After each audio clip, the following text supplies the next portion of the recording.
Young Show.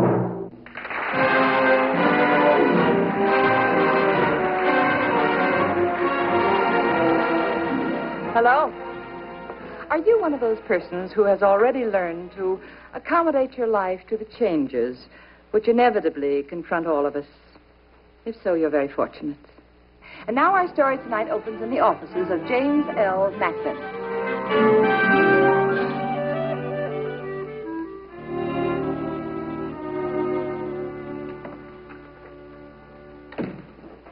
Mr. Macklin, there's a Ned Tucker here to see you. Well, he doesn't have an appointment. Shall I tell him you're in conference? No, Alice. No, I'll see him. Ned, how are you? Come on in. Well, it's good to see you. Come on, sit down. It's a long time since I've seen you or Jenny, for that matter.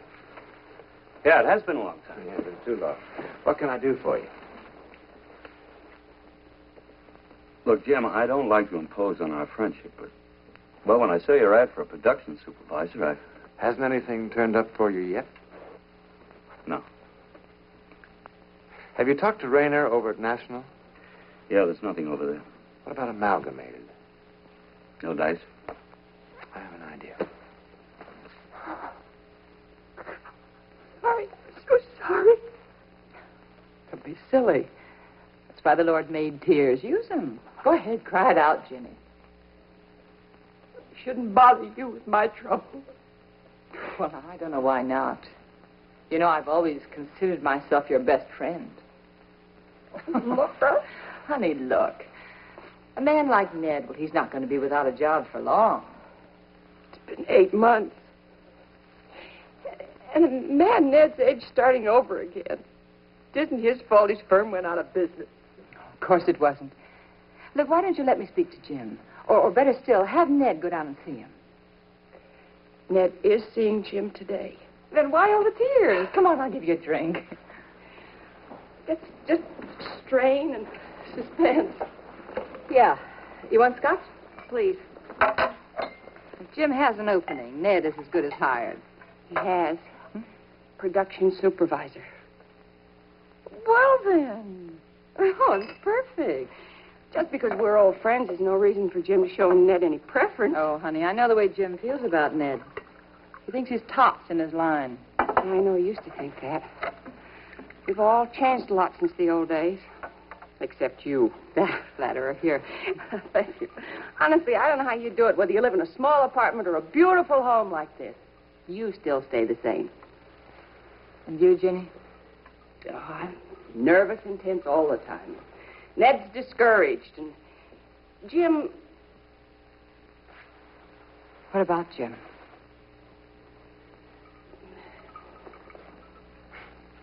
I know. Jim's changed more than anybody. I didn't even realize it was happening. One morning, I just looked at him across the breakfast table, and I saw a vice president. Oh, that's his signal, and he'll want his drink. I'm glad he got home in time to see you, Jenny. Laura, honey. I think I'll just slip out the back way. Well, why? Well, wait a minute. Don't you want to see Jim? I'd rather not. If Ned got the job, I want him to tell me. Yes, of course. I'll call you in the morning, huh? Bye. Bye, sweetie.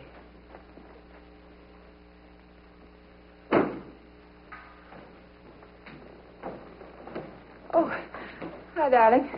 Hello. Exhausted? No. Oh. No more than usual. Jim. I'm dying for a drink. Would you be so good as to fix me one? I'll be right back. Yeah. Jenny was over today, dear, and she...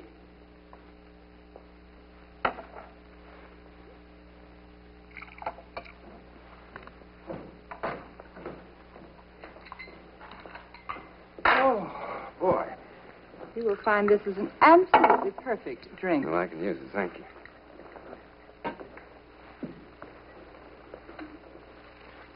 Anything interesting happened today? No, not much. Aren't you going to have a drink with me? Not tonight. Oh?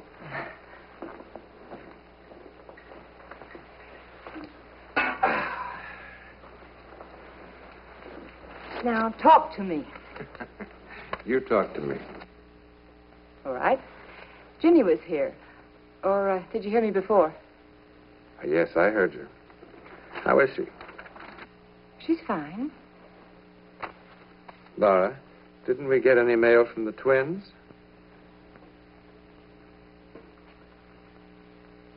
Laura? No, we didn't get any mail. But Tony called today from school. Is he flunking something again? No, dear, no. It was about his birthday. His birthday? I completely forgot his birthday. Yeah, so it seems. Well, anyway, he said if we were thinking of giving him a car for his birthday, he had found an absolute steal at about $1,200. $1,200? That's right. Well, I think that's a little steep. Oh, so did I. Oh, well. It's his birthday. Laura, it seems almost impossible that those kids are 18, doesn't it? They are, though, Jim.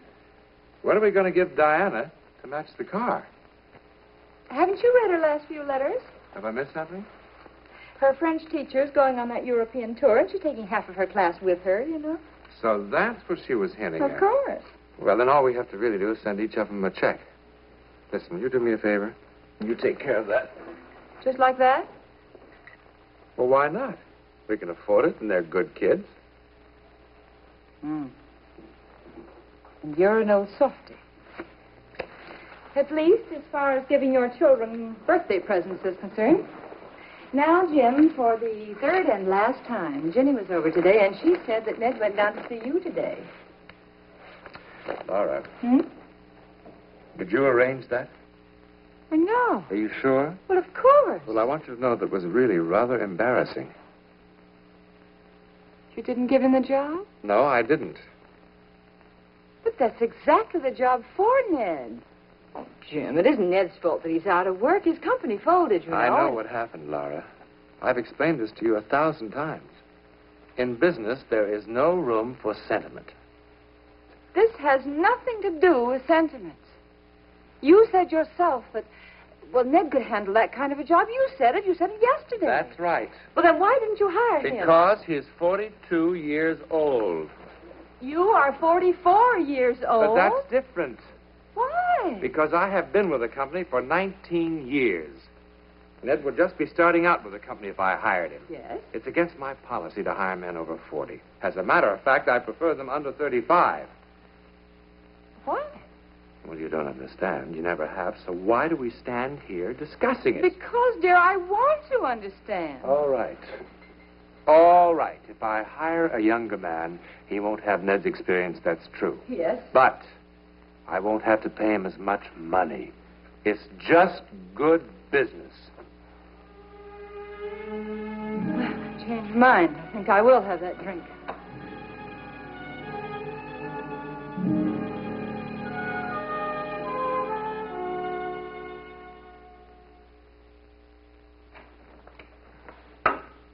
Mr. Spencer, call. No, sir.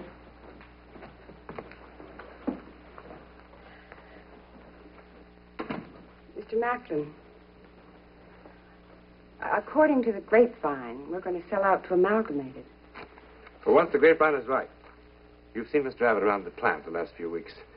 Well, he's from Amalgamated. The papers were signed 2 weeks ago. Mr. Macklin, will there be a shake-up? You have nothing to worry about, Alice, if that's what's concerning. Thank goodness. I really like this job. Good morning. Good morning, Macklin. I thought we'd better use your office. It's closer to your files.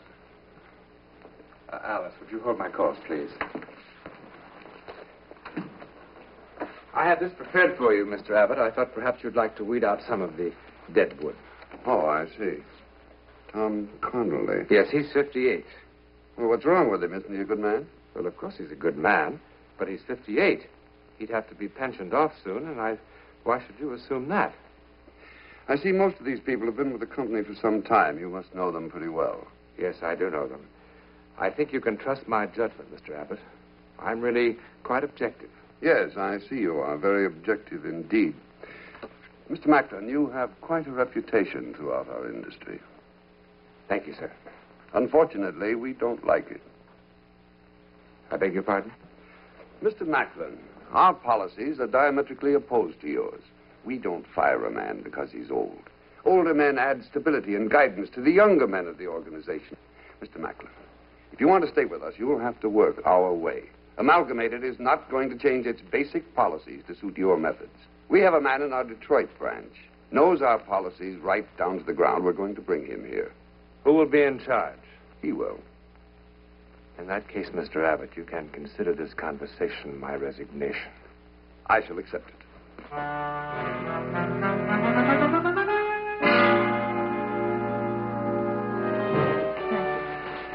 Then he said, your policies are diametrically opposed to ours, Mr. Macklin.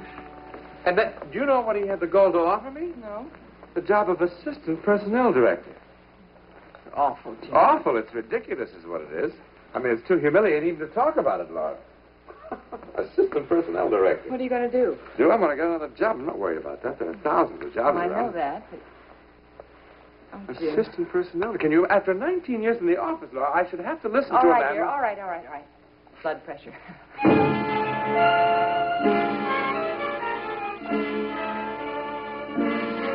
Stan, how are you? No, I'm fine. Stan, you... wait, hold just a minute, Stan. Well, what do you want, Laura? Oh, I'm sorry, dear. I'm looking for the pink Well, slip. it's in here. Stan, do you remember about a year ago you made me an offer? Remember? Yeah, well, I've decided to take you up on it. No, I'm not going to stay with Amalgamated. I decided to resign when they took over. When do you want me to start?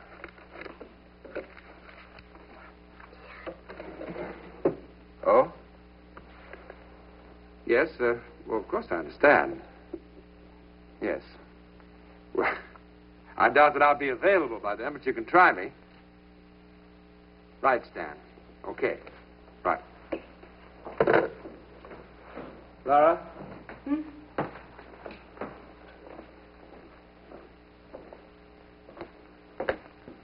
Laura, what do you want the pink slip for? Oh, I made a deal to sell my car. Well, we're not penniless. You don't have to sell your car. I know I don't have to sell my car. But I got a letter from Mother yesterday, and she wants to stay in Florida for the rest of the season. Now, I know she can't do it on her income, and so I'm going to sell the car and give her the money. You don't have to do that. Send your mother a check, Laura. Darling, do you realize what a beating that checking account has been taking Oh, lately? I'm so sick of talking about Look, money. it's the school, it's the clubs, it's the insurance, it's the mortgage payments. And by the way, Jim, don't you think we spread out too far? I mean, we don't really need a house this size anymore, do you Now, think? you couldn't be more wrong. Well, now, why? You just couldn't be. Well, Because this is the very time when a good front is most important to Jim, us. I don't think listen, that- the minute I start to cut down, even by 1 nickel, everyone will think I'm washed up. Now, nobody wants to hire a man. all right, Jim. I just... Well, never mind. I don't want to hear really any more about it, Laura. I really don't. I'm going to... You can sell your car if you want to. I can't stop you. Go over to see Dave Chandler. Maybe I can catch him and take him to lunch. All right. When I come back, Yep. I'll have a job, and the first thing I'm going to do is to buy you a new car. Yes, dear.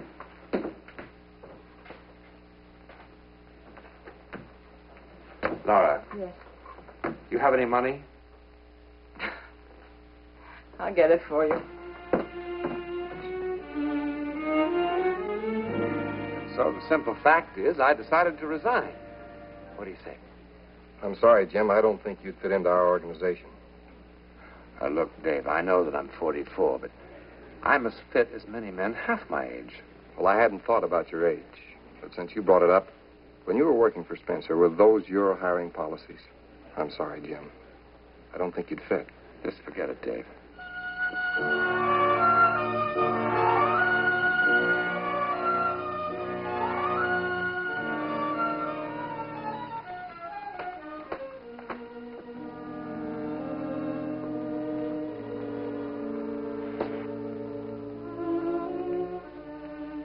Oh, Jim, I didn't know you were home. Dinner's not near ready. How do you feel? Oh, I'm all right. But I certainly am sick of your cooking and cleaning What's the the matter house. with my cooking? Nothing. Well, I that's like your good. cooking. It's I'm very glad. Because I haven't had so much fun in years. You know what you are? What? You're really quite wonderful. Oh, Jim. Somebody once said that work gives leisure its value. Well, leisure moments mean something to me nowadays. Do you know that? Well, I wish I could say the same. You want a drink? No, it's too early. Go on, it'll do you good. Laura, Hmm? I just came from the bank. I felt I could borrow some money on the house. Oh? They turned me down. They said an unemployed man my age was a bad risk. Oh. You haven't asked me if I got a job today. Well, if you have anything to tell me, you will. Well, I haven't. Nothing. Not even a nibble. At least nothing that I'd accept. Laura, do you realize that it's been 7 months? All right, dear, That's simmer down. 7 months. Simmer down, will you? Maybe I should get a crew cut. Oh, Do you think don't that would be help? silly. You haven't asked me if there's any mail today. I'm afraid to. All we ever get is bills. Not this. Somebody suing us? Nope. Diane, there you are. Jim, in my last letter to the kids, I told them the truth about our situation. Laura, why did you have to worry them? Because they are part of the family. Well, I know they're part of the family. And There's no as reason. part of the family, they have a right to share in the family fortunes, good or bad. What did they say? Diana says she's sure she can get a scholarship. Scholarship. Mm-hmm. What about Tony? He wants to join the Navy. You mean he wants to leave He school? wants to finish his education Now, in listen, the Navy. Laura, I don't think have- it would do him good. Well, dear. I don't. Well, why don't you? Well, I just don't. I don't want to talk about it anymore. Let's talk about it later, Laura. No, not later, Jim, now. And this time I do not want you to brush me off. I think we should sell this house. Sell the house? Yes. It would solve a lot of our problems. We could look for a smaller place, an apartment. Well, Laura, temporarily, what are you that talking is. about an apartment? What in the world are you talking about? Just that, Jim. Listen, Laura, I let you sell the car. We don't have one please, servant for in the heaven's house. sake, will you be realistic? If we sell the house, we'll have a little nest egg. We can pay our bills and catch our breath. And now, please, Jim, we really don't have much choice. What do we? I guess not, Laura. Not that you put it so bluntly. But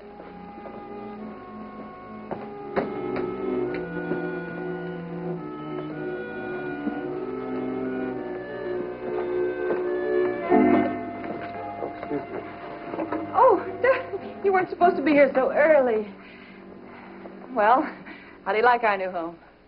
Oh, of course, it's a little bit messy right now, but give me a couple of days and it'll be absolutely beautiful. Is this the stuff from the den? Most of it. Look, that desk is going to fit right over there. Won't it be beautiful? What'd you do with the rest of our stuff? Did you put it in storage? Well, no, dear. I sold it with the house, you know. sold it? But, yes. Look, come on. I'll give you the 50-cent tour. We'll start with the bedroom. It's beautiful. Wait a minute. Hmm? Wait a minute. What is it? Say, do you know what? What? This reminds me of our first apartment.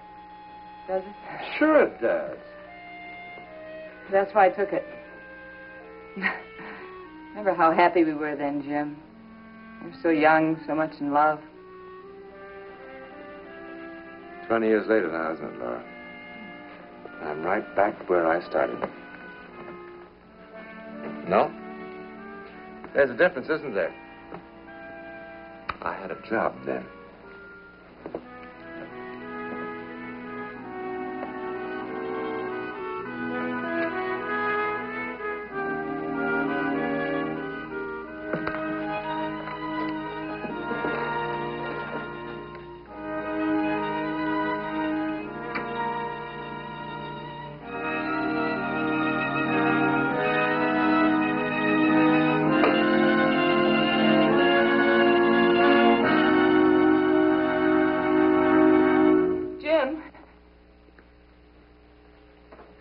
Jim, don't you think you better come to bed? It's awfully late. It's no use, Laura. I can't sleep. But it's after 3 o'clock in the morning. I don't care if it's after 5. Would you just please go on back to bed?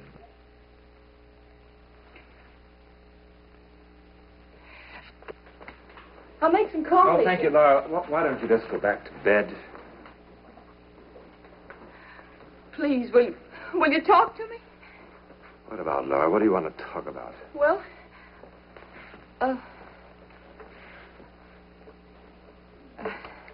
Jim, were you happy when you were working? In your job, I mean. Well, of course I was happy. Well, what I mean is, did you get any satisfaction out of the job itself? Satisfaction? Yes. Don't you think it's satisfaction enough to be well paid? No, I don't. I don't think so at all. Jim, do you realize that all the years you worked at Spencer's, you were nothing but a business machine? I'm sorry, but I want to say this. Please, Jim. You never measured men by their true value. You just measured them by a rigid set of rules that you made up. Yes, I made them up, and they paid off rather well, wouldn't you say? I mean, we lived rather well, you, the kids, and I. Oh, we did. We certainly did do that. But, oh, what a price we paid for it. Jim, you lost something in those years. Laura, what are you talking about? Well, it has something to do with humility. Or humanity, if you like. I guess what I'm really trying to say is your relationship with people. Laura, it's awfully late for a lecture. My relationship with other people has always been quite equitable. That's right. As long as they did as you said. Now, listen, Laura. I'm sorry, and that goes for your family and your friends as well. What's the matter with the relationship with my family? Have you ever wanted for anything at all? Materially, no. But, oh, my dear, the times I've nearly died of loneliness. I'm sorry. And if I had felt that way, what do you think the children felt? They saw less of you than I did. Lonely? Yes.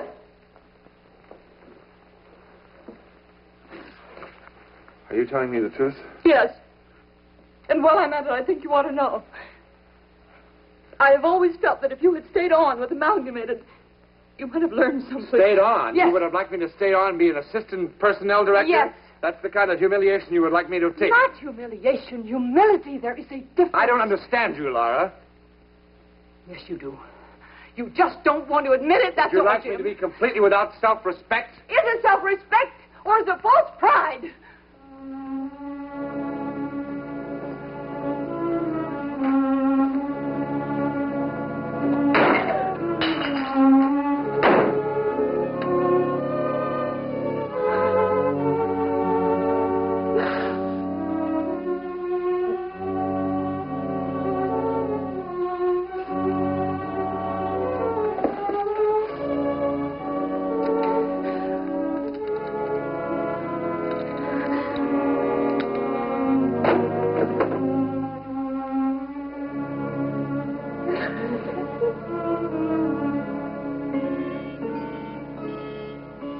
Jenny, by any chance, did Jim drop by your house last night?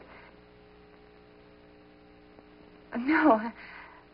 Yes, it is. We had an awful argument last night, Jenny, and I'm afraid I went too far. Anyway, he just left the house and he hasn't been back since. And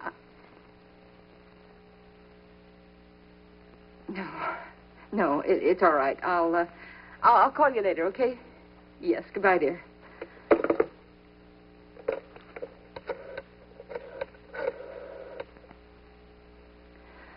This is an emergency. Will you please connect me with... Never mind. I'm sorry if I worried you. Well, that's all right. Well, I went to see Abbott at Amalgamated. You what? I went to see him with my hat in my hand, and I'm going to start tomorrow as assistant personnel director. Is that okay? Oh, Jim. I've never loved you so much as I do right now.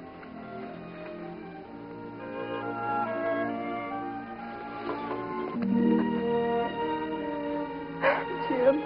What? If you really wanted to get a crew cut, I wouldn't mind. Oh, no. A truly humble man is not afraid of failure, for humility is the surest sign of strength. It's by Thomas Merton. Well, good night. I'll see you next week.